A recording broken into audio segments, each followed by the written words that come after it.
Hey everyone, welcome back to On Purpose, the number one health podcast in the world. Thanks to each and every single one of you that come back every week to listen, learn, and grow. Now, it's not every week that you get to sit down with one of your heroes and legends. I am not overestimating at all. This is someone that was on my original list of people I wanted to sit down with when I started this podcast. You know that I want to sit down with thinkers, activists, philanthropists, and people that are doing work in the world that inspires me and can inspire all of us to do more. I'm speaking about the one and only Jane Goodall. Jane, thank you so much for being with me here today. I am so grateful to spend this time with you, and I thank you for giving me this opportunity. Well, thank you for inviting me, and I'm sure we're going to have a wonderful conversation. Absolutely, Jane. Whereabouts in the world are you right now? I'm in England, south of England, Bournemouth, in the house where I grew up, where I have been grounded since the beginning of the pandemic. Wow. I read that one of your favorite novel series was Tarzan. I wanted to know what about that story lights you up and why it's one of your favorites. Well, actually, when I look at the original Tarzan of the Apes that inspired me, I was 10 years old, and I wanted to go to Africa. I wanted to live with wild animals in the forest. I thought Tarzan married the wrong Jane. If I read the book now, I don't like it because there's an awful lot of killing and death and all that stuff. But that's what inspired me, and that's what made my dream. I will go to Africa, live with wild animals, and write books about them. Because back then, we're going back like 78 years or something. Girls weren't scientists. No girls went out in the forest. Everybody laughed at me. Jane, dream about something you can achieve. Not my amazing mother. She said, if you really want to do something like this, well, you're going to have to work very hard. Take advantage of every opportunity. And if you don't give up, maybe you'll find a way. That's incredible advice from your mother. What do you think it was about her that she was able to have that vision and that encouragement for you, apart from her love for you? What is it that you think made her special in that way, especially at a time when women were being discouraged from anything of this sort? She had a wonderful mother who was kind of way ahead of her time. And she had an extraordinary father who was a congregational minister. My one sadness is I never met him. He died before I was born. But everything I've read about him, he used to go out in the woods. He would take his children out and tell them about nature. And I know that I would have got on so well with him. So basically, my mother was special because she had special parents. And that's important for us to know now. I attribute much of who I am and what I've done to the fact that my mother supported me when I was a child. How did it affect you, Jane, when you had this dream and this vision, but people around you told you it wasn't possible? I mean, the words you shared of people that you spoke to sounded very discouraging, especially for a young person. And I feel today a lot of young people hear different things, but it's the same message. You're not smart enough, you're not good enough, you're not the right person, it's not the right time. How did that make you feel, and how did you process that at the time? Well, you see, because I had this supportive family, it wasn't only my mother, I lived with her. And when war began, I grew up in World War II, and when the war began, Mum brought me and my sister to live with her mother here in this house. And it was with my mother's two sisters. And her brother came as often as he could from London. He was a surgeon. He had to deal with the victims of the Blitz, when London was bombed day after day after day. So I was just surrounded by this supportive family of extraordinary people. And I didn't care what the outside world said. But the reason I take this message around the world, what my mother said to me, hundreds of young people have written to me or said to me, Jane, I want to thank you because you taught me, because you did it, I can do it too. That's a beautiful message, and it's amazing to hear it from you, especially with your life journey and living through World War II as well, and just just that whole period of your life that you've been through. I love that you're sharing that message, Jane. I think it's such a brilliant, brilliant, brilliant voice that we all need to hear today. And unfortunately, it seems that the world is always dealing with a new set of critics, more discouragement, and a new set of cynicism or skepticism. And we need voices like yours that continue to break them down and help inspire us to think differently. I'm very grateful I grew up in the war because I learned to take nothing for granted. Everything was rationed, food and clothes and petrol, everything. And, wasting food was something we wouldn't have dreamed of. If something fell on the floor, you ate it anyway. And nothing was wasted, nothing. And you didn't even take life for granted because your family's friends were dying. So growing up in the war, I think, helped to make me what I am, without any question.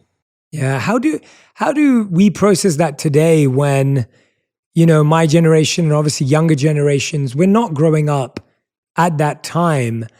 And sometimes people feel guilty. They feel, well, I haven't had that experience, so I don't know how to live with that gratitude or not take things for granted. Or sometimes people feel, well, I've got other problems today. How do you recommend people today process that gift and opportunities that we have today? Well, I think actually we're living through a war right now. I lived through the war with the Nazi Germans. This war is against nature. And I think people need to realize that we're part of the natural world. We're not separate from it. And we shouldn't take nature's bounty for granted. Because in some places, because of this crazy idea that we can have unlimited economic development on a planet with finite natural resources, already in some places they're being used up faster than nature can replenish them. So once young people understand this, they too can learn not to take nature's bounty for granted, because it won't go on forever unless we develop a different relationship with Mother Nature. I mean, Jane, you've probably seen across the decades the war as you describe it. Has the war got better? Has it got worse? Where have you seen the victims of the war? What have been the greatest losses of this war as you described it? Well, on the plus side, there's a growing awareness. And I think that's been helped by the pandemic, quite honestly, because, people have, when, there was a brief period of time when industry closed down, there was less traffic, when countries went into shutdown. And you can imagine in some cities where the air was polluted and there was just traffic and cement, they got a little glimpse of how things should be, like looking up and seeing stars bright in the night sky instead of through a haze of pollution or even not at all. And hearing birds, they were always there, but they couldn't hear them because of the traffic. And so it's woken people up to how the world could be and should be. And they won't want to go back to that level of pollution and noise. And so that's a sign of hope that more young people are understanding we need to change this. Somehow, we need to get back to a better relationship with Mother Nature.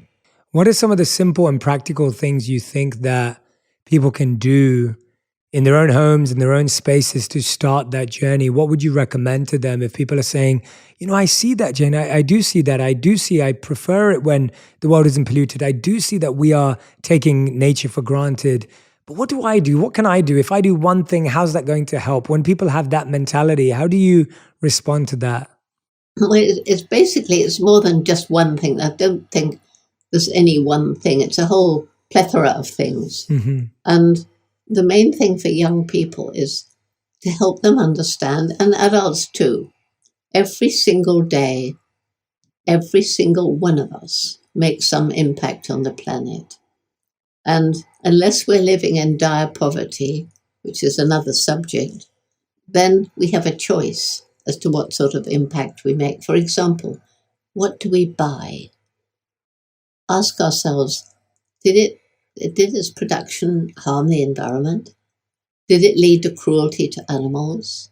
Is it cheap because of unfair wages? If so, don't buy it. And then the companies, and it's happening, will gradually realize that consumer pressure is changing the way they operate. And so it's for young people, this program we have for young people, Roots and Shoots, they sit down together in their group and they talk about the things they care about. Some will care about the environment, some will care about the way we treat animals, some will care about what's happening to people. And they choose a project, work out what they can do, roll up their sleeves, get out and take action. But they share what they do because it's all interconnected. I learned that in the rainforest. And so when young people take action like that, they actually see that they're making a difference. They see that, yes, they can make clean water in a stream that was polluted. And then they realize, well, in these other, because we're in 65 countries now, in these other countries, young people are cleaning up streams as well. It's not just us. Other people care too. We're part of a growing community of youth that wants to interact with nature in a new way because of all the harm that our previous generations have inflicted on poor old nature. Can you give me an example, Jane, of a very human or special moment that you've had interacting with nature? I'm sure there's so many that you've had over the years. I'd love for you to just remember one for us where nature felt truly alive to you, where you experienced nature's abundance and connection to us and our interconnectedness. Because I think, like you said, I was very fortunate. I lived as a monk for 3 years in India, and we lived on a sustainable farm that we managed and created and developed. And I got to see where food comes from and how water is cleaned. And I got to see how trees are planted and grown. And we made mud bricks. And I got to see how long it took to make one brick that would be dried by the sand. And we went through that process. And I went through that for 3 years in my 20s, from the age of around 21 to 24. And for me, seeing that firsthand, I started to realize I had no clue where my food came from, where my shelter came from, where my water or my clothes came from growing up in London, where I was born and raised. Yeah. And those experiences made nature feel so close to me and so much a part of me. Could you share one of your, I'm sure you have so many, but if there's one that you could remember, whether it's with an animal, whether it's with a plant, whether it's in a rainforest, wherever it may be. Oh gosh, you're right. I've got so many, so many. But one that I think is worth sharing was with a chimpanzee, my very, very special chimpanzee, David Greybeard. When I got to Gombe, I was 26. Nobody had studied wild chimpanzees, nobody. And the big problem I had, they're very conservative, and they'd take one look at this peculiar white ape and run away. I only had money for 6 months, so would I be able to get their trust in time? So fortunately, David Greybeard, for some reason, was less afraid than the others. And by the way, it was David Greybeard who showed me that chimpanzees can use and make tools, when he showed me fishing for termites with stems and twigs, which previously was thought to be, only humans were able to use and make tools. But leave that aside. He'd just begun to allow me to follow him. And I was following him in the forest, and I lost him. At least I thought I had, because he went through a tangled thicket of thorny vegetation. Easy for him. But for me, I got tangled up with my hair and my sandals. I thought I'd lost him. Never mind, I'll see him another day. But when I got through the tangle, there he was, sitting. He was looking back. I mean, it honestly looked as though he was waiting for me. I can't imagine he was, but he might have been. So I sat near him, and on the ground was a ripe red palm nut, which chimps love, the fruit of the oil nut palm. So I picked it up and held it out towards him on my hand. and he turned his face away. So I, perhaps cheekily, put my hand a bit closer, and he turned round. He looked directly into my eyes. He reached out and he took that nut, but dropped it, then very gently squeezed my fingers. And that is how chimpanzees reassure each other. So in that moment, there was a connection between us based on a language of gesture that must have predated human spoken language. He understood that my motive was good, but he really didn't want the nut, and I understood that too. So it was a moment of real connection between me and an absolutely wild animal who'd had no connection with people before. And I think it changed my life. That's incredible. Thank you so much for sharing that. That's probably one of my favorite ones, and it's such a beautiful example. I recently this weekend I watched The Octopus Teacher on Netflix. I'm not sure. Oh, isn't that wonderful? Yeah, it was so wonderful, wasn't it?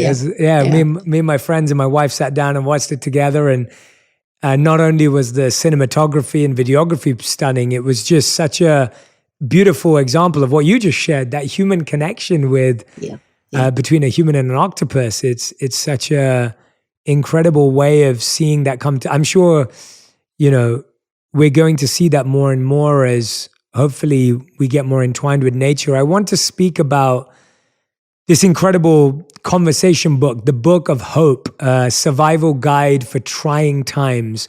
I don't feel there could have been a more timely moment for this book to be coming into our lives. And I would encourage everyone who's listening and watching to go and order a copy of this book, because it's the book we've been waiting for. It's the book we've been hoping for. I think a lot of us have been looking for navigation during this time. We've been looking for direction and guidance and understanding at this time.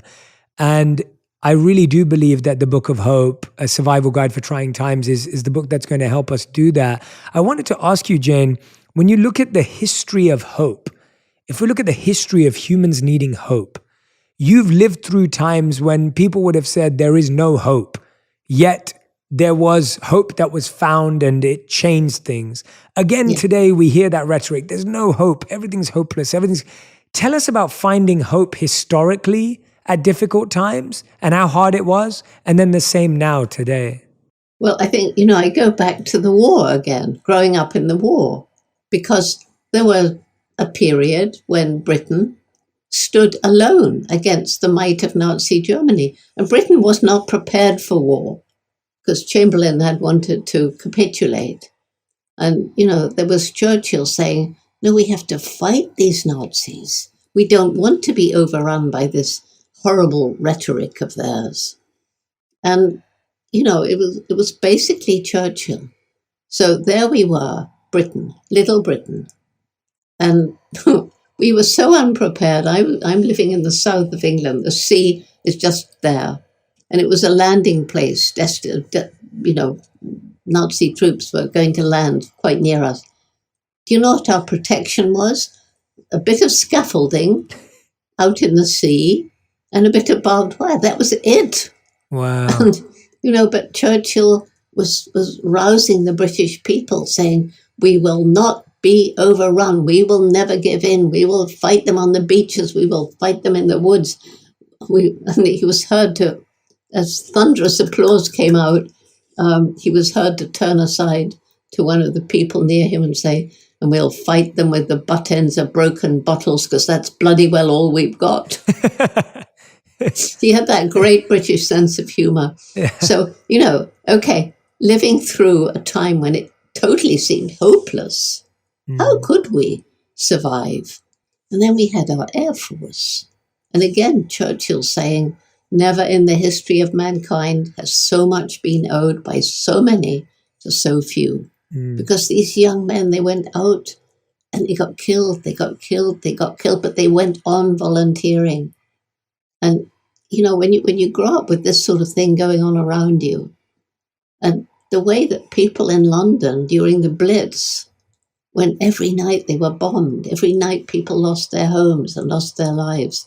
And my uncle was working in the big hospital there, treating all these victims of the bombing. And yet the people there, they got together, they had this sense of humor, and they managed to pull together and not give in. So what you couldn't have had a better lesson for me in hope. And, in this book, I talk about the reasons for hope, the energy of young people when they know the problem and you empower them to take action. And the resilience of nature. We destroy a place utterly, but give nature time, maybe some help, it will come back again. And then the this extraordinary intellect that we haven't used it wisely. We haven't always been wise at all. We don't deserve the title of Homo sapiens, the wise ape, because we've been destroying our only home. Because there's been a disconnect, I think, between this clever brain and the human heart. I love the way we've poetically put love and compassion into the human heart. I don't know why, but anyway, that's what we did. And then finally, this indomitable human spirit that won't give in and so often succeeds. How can you not have hope? Yeah, thank you so much. I can't wait to dive into each of those as we go through the interview. I wanted to ask you, Jen, about, so many people have lost their hope during the pandemic. And the pandemic broke people down. It shattered their resilience. How do you think people will be able to bring back that hope that they lost during the pandemic? How do we do that? How we do it, I think, one of the big problems is that the media gives so much attention to everything negative. And yeah, they have to. We need to know.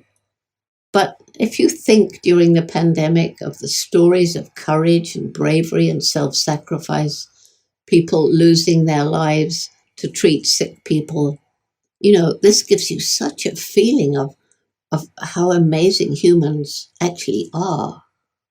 And that in itself is enough to give people hope. But then when you come to all the people who've lost their jobs, living in poverty, the only way to give them hope is to help them. I mean, if you are living where every day you went out to work and you got just enough money to feed yourself and your family, unfair wages meant you could never save. So those people, it's very hard to see how they'll regain hope unless we help them. On the other hand, there are people in those situations who somehow manage to rise above it. And they just get this thing, I'm not going to give in. I will find a way to make a living. I will do something. Even if it's something menial, just to get me through this, just to enable me to feed my family and share those stories. It is possible. Not easy, but it is possible because of this indomitable human spirit. Absolutely. And how do you really define hope? And what would you say is the difference between hope and belief? I think that's a really important, conversation to have, because I think often we confuse that. So how do you define hope, and what's the difference between hope and belief? Well, hope, some people feel it's very passive. Well, I'm okay. I hope it's going to be okay. And they don't do anything. To me, hope is about action. I hope that I can make a difference, but I won't make a difference unless I take action. That, I think, is, to me, what hope is all about. And the tragedy is that if we lose hope, then we sink into apathy. Because if you don't think your actions are going to make a difference, even a small difference, why bother? Why do anything? Just give up, eat, drink, and be merry, for tomorrow we die, if you're in a position to buy the food and the drink to be merry. But, so that, to me, hope is all about taking action. And faith, I got very, very angry a little while ago with Richard Dawkins, who, I don't know if you know his name, but he's a committed atheist. And he actually spent a lot of money hiring advertisements on the London double-decker red buses, saying, if you believe in God, you're stupid, or something like that. Now, if you think of somebody who's a refugee, who's fled either climate change or war, conflict, and sometimes they arrive, and I'm saying now England, but it could be anywhere, and they've lost their family, they've lost everything, but they've got a faith, they believe in God, that God will put things right.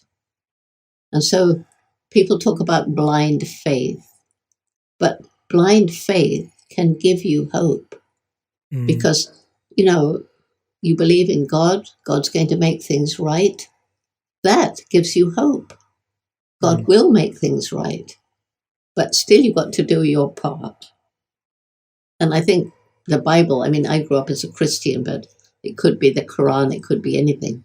But, the Bible is full of messages about hope and taking action and not just sitting back and letting the world roll by you. That's a beautiful description. That's a wonderful way of breaking down the words for us. And I love how you said that hope is full of action and making a change and trying to be a part of the solution. And you talk about hope as a survival trait, which I thought was really interesting. And I'm also starting to see, Jen, I would love to get your thoughts on this. I also see hope as a habit.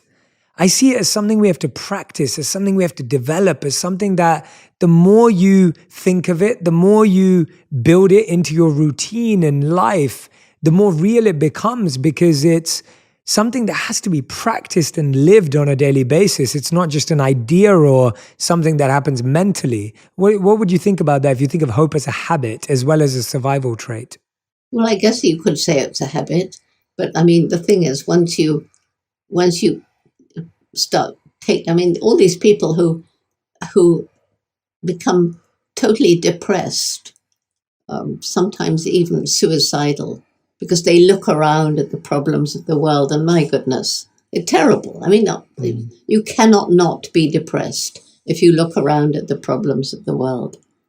That's why, the message is, don't think globally, act locally. Act locally first. See that you can make a difference. And when you see that you make a difference, you want to do more.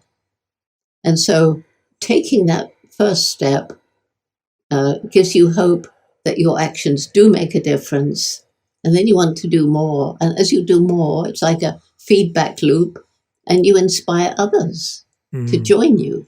And as you see others making a difference, that increases your hope.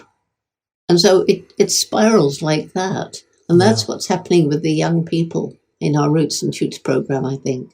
Yeah, I would love to have an experience with the Roots and Shoots program. It sounds so exciting and inspiring. I think it would be wonderful to get to be involved and get to be a part of it, to really see it firsthand. I think there's such a joy that comes from actually being involved and getting your hands dirty at those times and seeing it for yourself. So I'm wondering, Jen, obviously you have such a abundant optimism. You have such a great strength in you and resilience from everything you've been in. I'm wondering, was there ever a time when someone or something, and I loved what you said earlier, that someone made you angry, and I'm thinking, was there ever a time where something that happened in the world or someone or something in nature made you lose hope or being close to losing hope?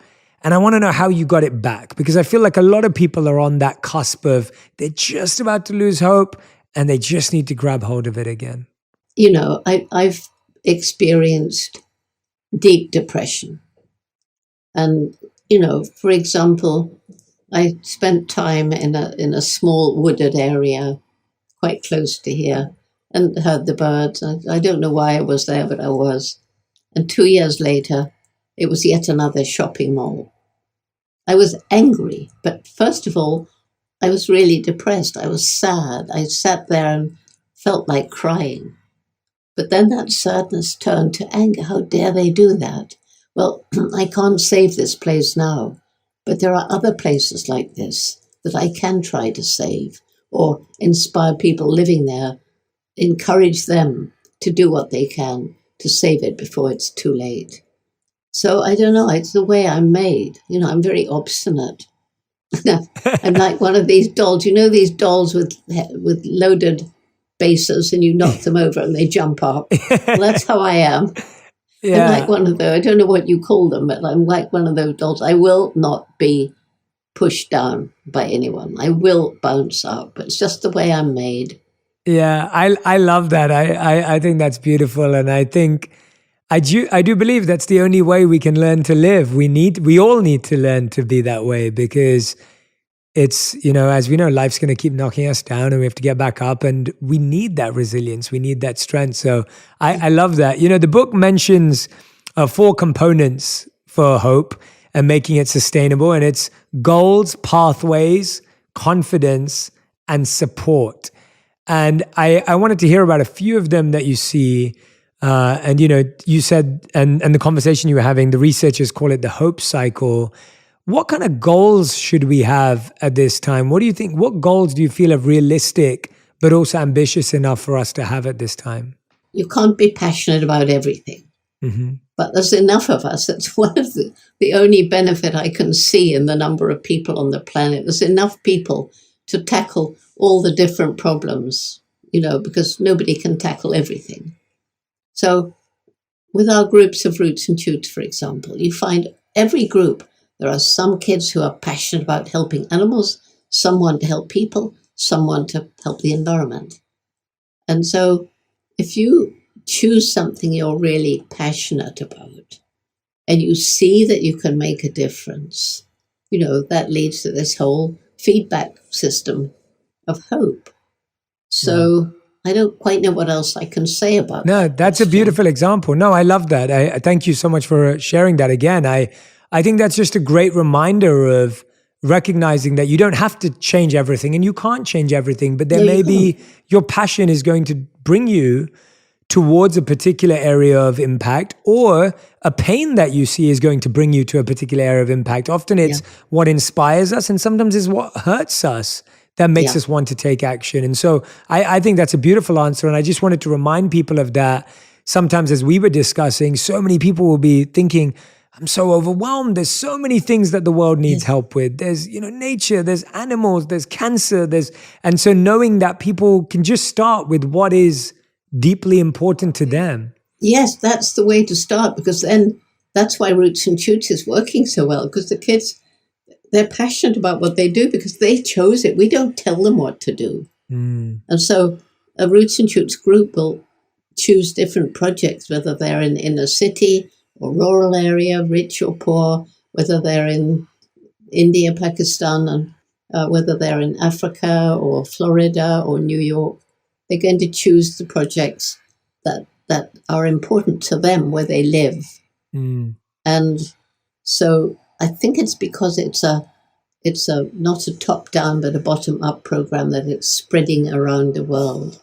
Yes, and absolutely. Truly making a difference. And the thing is, with these 3 projects, animals, people, environment, that every group must choose between them, they all share the result of their projects and therefore begin to understand how everything is interrelated. I learned that in the rainforest. Every species has a role to play in this beautiful tapestry of life. And I see it as when one species disappears from an ecosystem, it's like pulling a thread from that beautiful tapestry. And as enough threads are pulled, that ecosystem, that tapestry will hang in tatters and the ecosystem will collapse. Oh, that's such a great metaphor and analogy for us to visually, I could visualize that as you were describing it. And one of the things that I observed in nature that I love so much is that every part of nature is always serving. So the trees are providing shade, they're providing fruits and flowers, the water is moving and providing, the sun is providing heat and warmth and light, and every aspect of nature is always in service to others. And it seems that the only part of nature that is not in service is often us as humans and people, where we're trying to serve ourselves versus serve and give and provide and share. And you talk about this beautiful point about, the reasons for hope. And one of them you give is the human intellect. And we've all heard that it's our minds that separate us from animals. But in your book, you mentioned that great apes can learn 400 or more words of American Sign Language, work out complex problems on a computer. And like some animals you mentioned, I think, including, I think it's pigs, love painting and drawing. Yeah. And you mentioned the octopus. Yes, exactly. Yeah. And so if animals are smarter than most people give them credit for, what is it truly that sets us apart when you use the human intellect as a reason for hope? Well, the human intellect differs from that of all other animals, chimpanzees and everybody else, to the lengths to which it's gone. Like, there's no animal, no matter how intelligent, on the planet today that could design a rocket that goes up to Mars, launches a little robot that goes around taking photographs. That is out of the category, out of the league of animal intellect. I mean, the way we're talking now is an example of human intellect. This intellect, the Zooms and the podcasts and all the things that we do, it's just amazing. And I believe that was at least in part triggered by the fact that at some point in our evolution, we developed this way of communicating, as we are now, with words. So with words, you and I can send out a message to people and teach them something they never thought of before. We can teach our children about things going on in other countries. Chimpanzees can't do that. Their children learn by observing. But we can use words, and we can bring people together to have discussions, to try and solve problems. People with different outlooks on life, different jobs, different skills. So that's the difference. And this is why it's so bizarre that we're destroying our only home. We don't want to live on Mars. We know that now. And I think it's a disconnect between this clever brain and, as I said before, the human heart, love and compassion. And honestly, I truly, truly believe it's only when head and heart work in harmony that we can achieve our true human potential, which some people have. Yes, I think that I that was so wonderfully shared. I really believe that our intellect and our intention have been disconnected. And so the intellect is not being guided by or directed by intention. It's being free to do whatever it needs to agreed. to feel sense gratified and to feel self-obsession, almost freedom to that point.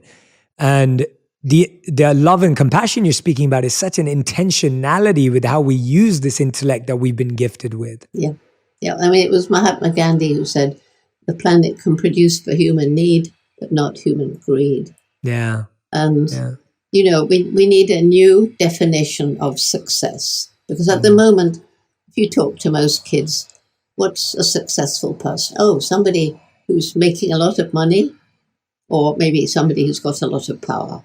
And that's the way we think about success. To me, success is about having enough that you can feed yourself and your family, you can perhaps go for a nice holiday, that you can enjoy spending time in nature and with your family. And people just, they did an experiment where they followed different immigrant families who all arrived the same, with a wife and a kid and nothing. And part of the group, they managed to get jobs, and they managed to find somewhere to live, and then they upgraded it. They got a little house. They could send their kids to school. And there's this King of Bhutan's happiness index. And as this happened, whatever that index is, went up. The next group, they, in the same way, started to improve their lives. But when they got to that level where the first group stopped, they went on. They wanted more. They wanted more money. They wanted more power, more wealth, more houses. And they succeeded, but the happiness level dropped. And I love that experiment. Because they're true. A lot of very wealthy people aren't happy people. Absolutely. Yeah. And I think when I love that you shared that study. And I've also found that when someone's intention for more is so that they can do more service, whether it be financial, whether it be growth in any area of life, it becomes actually very beautiful. We see so much incredible work happening with the world when people use their platforms for a higher purpose. As you've seen, people who have achieved great things and wonderful things, and they're using that power or that influence or that money to have a change in people's lives and for the environment as opposed to themselves only, as you rightly said. And I think about that as something that's so needed as well, to encourage young people to say, hey, if you want to go and be successful and you want to go and do this, do it, but do it in an intentional way, to use it as a way to serve. Do it with that in mind, that you don't want to harm the environment and you want to improve the lives for people and animals. And I think if we could train people to not shy away from success, but like you said, redefine success and use success for something greater than success itself, then that to me feels like a hopeful environment and world to live in. It's quite true. You know, when I'm giving lectures, I always say that we all need money to live. It goes wrong unless we live for money. Unless we live for money in order to help make the world a better place. And then I always make everybody laugh because I pause and I say, like giving some money to the Jane Goodall Institute. That's brilliant. I love that. That is so good. That is such a beautiful statement, though. Could you repeat the full statement for us again? Because it was so perfect and I was taking it in that I want everyone else to hear it. I want everyone else to hear it again. Okay. So I tell people that, you know, we all need money to live. And it tends to go wrong when we live for money. Unless we live for money in order to use that money to make the world better for animals, people, environment, like giving some funds to the Jane Goodall Institute. I was holding back my laughter because I knew what was coming. I love that. That's brilliant. But it's such a profound statement, and it is such a wonderful way. And I think that idea of engaging whatever gifts we have, whatever wonderful opportunities we've been given, to engage them back into the service. We had this beautiful practice, Jane, that I think you'd appreciate from what you just said. When we would, in India, it's common to bathe in holy rivers, whether it's the Ganges, the Yamuna, the Kaveri, many holy rivers. And whenever we would, as monks, bathe in these rivers, the practice would be that we would first scoop out water into our hands, as much as we could have, and then we would pour it back into the river. And the purpose of this exercise was to show us that whatever we were doing, we were just scooping from the source and giving back to the source. And the idea that any gifts you have, anything that you hold in your life, you want to engage it back into the environment. So we take from the environment, but then we give it back. Yeah. And the amount we take can never be as much as the environment gives to us and offers to us. And it was just always a beautiful ritual that made me remember that you're only here to serve. You're only a steward. You're only a housekeeper. You know, you're not it's not your home. In that sense, it's your home, but it's not you're not the owner. It's your home, but you're not the owner. That's right. And that's why you must feel so sad about the way some of these holy rivers are being polluted and dammed. Yeah, absolutely. You know, it's heartbreaking, isn't it? It is. It's really painful to watch. And, you know, I've been trying in my own way with the organizations I work with to try and be a part of that. But yeah, it's becoming very difficult. And like you said, though, we don't lose hope because we may not be able to impact this one place, but there's another place where that's happening. And I love that you said that. I think that's we often get so attached to who we help and how we help. And I think real love and real compassion is I want to help anyone who needs it and everyone who needs it. I'm able to see that even though this is what I see as valuable, if I can't impact that, I can create some value over here. I think that's a beautiful reminder. And in case you didn't know, we have just started a Jane Goodall Institute in India, which is registered as an NGO. with roots Wow. and shoots spreading all over India. And, Wow. hundreds of young people wanting to help in this fight to restore rivers and things like that. I just thought you Wow. might like to know that. Yeah, I am. I love hearing that. I think on my next visit there as well, I'd love to experience that. Sounds amazing. The second reason you give for hope now, and I love these reasons. I think they were so powerful. Is the resilience of nature, and one in particular, one story really stands out, and I'd love for you to share it with my community today about the survivor tree. If you were happy enough to share that, I think it would be wonderful for them to hear. I happened to be in New York when the suicide bombers flew into the Twin Towers, and it was terrible. It was terrible being there. Everything went quiet, and you could only hear police cars and ambulance sirens. And it was, this total devastation, and it was horrible. It was horrible. Well, it turned out that when they were clearing the rubble, it was about 2 weeks after the towers fell, this young woman, actually, she saw the remains of a tree on a truck. And I don't know how she persuaded the truck driver, but anyway, she said, "But this tree isn't dead." Oh, he was going to put it on a dumpster and destroy it. So anyway, she managed to get the tree to a botanical garden, and they nurtured and nurtured. All that was left was one big root and one trunk with one branch. That's all that was left. But they nurtured it, nurtured it, nurtured it, planted it back on the site where the towers fell, and now it's a Callery pear, not a pear tree, but a Callery pear. And in the spring, it's big now. It has these beautiful blossoms. And so I had a group of my young Roots and Shoots people around on International Peace Day. And the tree was shedding its leaves because it was autumn. And so when I looked up into these branches, I looked past this great black fissure, which is, where the tree amazingly mended itself. And there was the nest of a bird that obviously had fledged and flown. And that was like the tree itself has survived the most horrendous attack. And it's put out leaves, and it's beautiful. And it's nurtured another life form where the babies have fledged and flown out into the world. It was so wonderful. Yeah, absolutely. What a wonderful story. I'm so glad you shared that with us. Thank you. And, to hear about such devastation, you could never imagine that something could recover from that, but it did, with some nurturing, with some love, with some attention. And the third and fourth reason you share with us, which we've spoken about a lot today, and I would love for everyone to get the book to read more about 1 and 2, but 3 and 4 as well.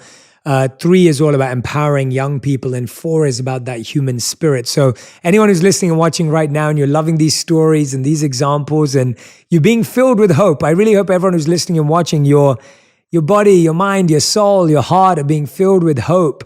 And I promise you, if you read this book, you will immerse yourself in hope. And I think hope needs to be an immersion. It needs to be a absorption in hope for us to really feel its benefits. Just like this tree receives such care and attention, you need that care and attention. And we need to give that care and attention to ourselves. In the last part of the book, you talk about becoming a messenger of hope. And I think often when we become messengers of hope, people can say, stop being so positive, and, you're just always trying to find the silver lining. And there can be a lot of skepticism and cynicism around hope, unfortunately, because we've created a world that amplifies negativity, as you said earlier, with what we see on TV and the news. If someone's listening and they're like, "Hi, Jane, I want to become a messenger of hope," what's something that they could do today for themselves, or practically, Jane, that you think will help them continue that desire to become a messenger or an ambassador of hope? The first thing is to really think in your mind, what do I really care about? Okay, I really care about the way stray dogs are treated. Some countries, stones are thrown at them. I want to help. What can I do? And then you find that you can volunteer in a shelter, or you can adopt a little puppy or something like that. And that first step gives you a feeling of what it's like to be hopeful because you've made a difference. It's going to be different for everybody. And all you need to be a messenger of hope is to feel hopeful and to be able to tell stories. Stories. It's no good talking statistics and all that kind of stuff because nobody remembers. But stories, like the ones that you asked me to share, people, even if they get the details wrong, they remember the message. And so I think messengers of hope need to be storytellers. They need to have experienced the joy of doing something and seeing that you've made a difference. And the even greater joy of seeing that you've inspired others to get that same feeling by taking action and making a difference. Yes, absolutely. I love that answer. And I couldn't agree with you more. Stories define us and they define how we feel. And they're the stories that resonate with our heart. And statistics, again, like you said, statistics talk to our head, but stories deal with our hearts. So as you said, the head and heart alignment, I think that's a beautiful reminder for all of our messengers of hope. Jane, you've been so generous and kind and wonderful with your time. I couldn't encourage people more to go and grab a copy of the book. We'll have the link in all of the captions so you can order it. If today's conversation has touched you, I promise you the conversation in the book will truly, truly help you, and it will help you become a hopeful messenger and help you with your children and make them hopeful messengers and people around you in the world. And we need more hope in the world. It's the thing that we need most of right now. But Jane, we end every episode with a final 5, which are a fast 5 where you have to answer every question in 1 word to 1 sentence maximum. So we're about to do that. But before we do that, I just thought of something actually. I was asked, CBS is doing a primetime show called The Activist, and I was asked to be a guest judge the other day. And the 3 areas they chose are education, healthcare, and the environment.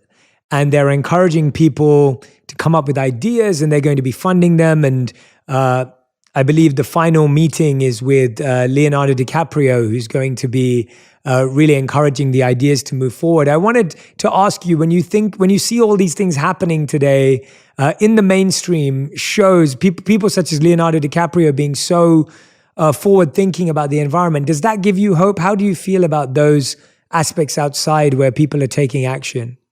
Yeah, it's great. I mean, of course it gives you hope because people like Leonardo DiCaprio, Angelina Jolie, Dave Matthews, people listen to them, and they're people I probably couldn't reach. So, the fact that they're out there and inspiring people and giving them hope, of course it reinforces my own hope that we are getting there, that together we can make a difference, and together we will. Yeah, that's beautiful. I love that. Okay, we're going to move into the final 5, 1 word to 1 sentence maximum for each of these. Jane, are you ready for your fast 5? Well, I'm no good at this, but go on. You can end up making a fool of me. That's fine. I like to be made a fool of. Not at all. Not at all. That is not my intention. Okay, so the first question is, what is the best advice you've ever received? The best advice I've ever received was from my mother when she said, if you really want to do something, work hard, take advantage of opportunity, and don't give up. What is the worst advice you've ever received? You can't make a difference, so don't bother. Great answer. Okay, question number 3. What's the first thing you do in the morning and the last thing you do at night? Try and get out of bed to face another day of podcasts and webinars and those things. The last thing I do, watch some absolutely mindless and non-intellectual, something on TV or an audiobook or something like that. Take my mind away from all the horror of the day. I love that. Question number 4. What's the biggest lesson you've learned in the last 12 months? Patience.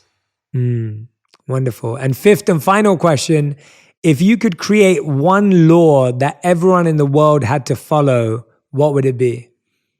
The law that is shared by every single major religion.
Do unto others as you would have them do to you. Beautiful. Thank you so much, everyone. The Book of Hope. Jane Goodall, we are so grateful for your time and energy. I can't wait to share this with millions of people in our community that listen every single week. And I can't wait for more people to read the survival guide for trying times, which is so needed right now. So thank you so much. And I hope this was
wasn't too much of a stressful podcast journey that you have to get away from. But I'm really, really honored to have spoken to you, Jane, and I look forward to meeting you. So thank you so much. Yep. Well, I've had a wonderful talk with you. It wasn't stressful at all. It was fun. And